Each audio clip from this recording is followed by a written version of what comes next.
Hi folks, got another ginger beer review here.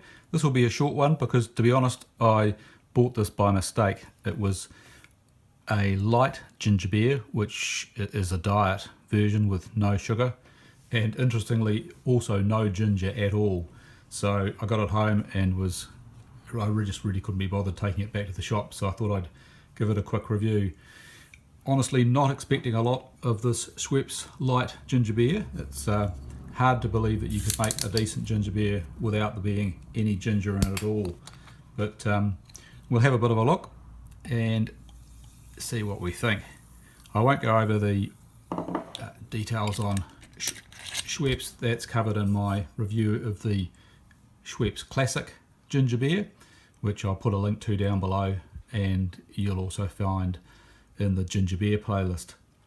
These are available in the supermarket for the same price as the Classic. $5 for a 4-pack in these 330ml screw tops, which I do like because you can have half the bottle and then chuck it down on the grass if you're having a picnic or at a barbecue or whatever, without losing it all over the place like you would with your Bundaberg if you knock it. But that's one of the few positives that I found with the Classic, so I'm not expecting great things of the Light, but I mustn't prejudice myself. Website and the general info on Schweppes is covered in the previous review. Pretty much the same ingredients as the Classic ginger beer, except that there's no brewed ginger. You might remember that the Classic ginger beer had 0.25% brewed ginger. This has none at all. So it's carbonated water, flavour, which they say this time contains some malt extract from barley.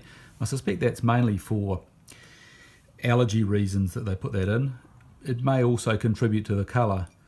There's food acid, which is just 330, which is just citric acid. There's a couple of different sweeteners, 951 and 950, which I'll have a go at pronouncing. One's aspartame and one's acesulfame potassium. So not particularly natural sweeteners like a lot of the newer soft drinks, and you just have to check out whether you're allergic to those or not. There's a bit of preservative, 202, that's potassium sorbate. Again, that's most likely to have been synthesized. So it pours pretty dull and flat, as you saw. Let's have a swig.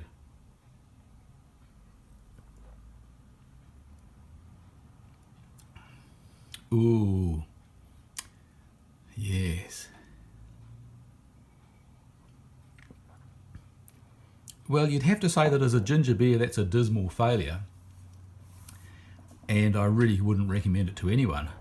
As a scientific exercise to see if it's possible to make something that tastes vaguely like ginger beer without any ginger in it at all, it's an interesting exercise, and it's probably not a bad attempt, but it still just tastes like sweet flavoured water, and it is sweet. Like a lot of diet drinks, they're as sweet or sweeter than the ones with sugar in.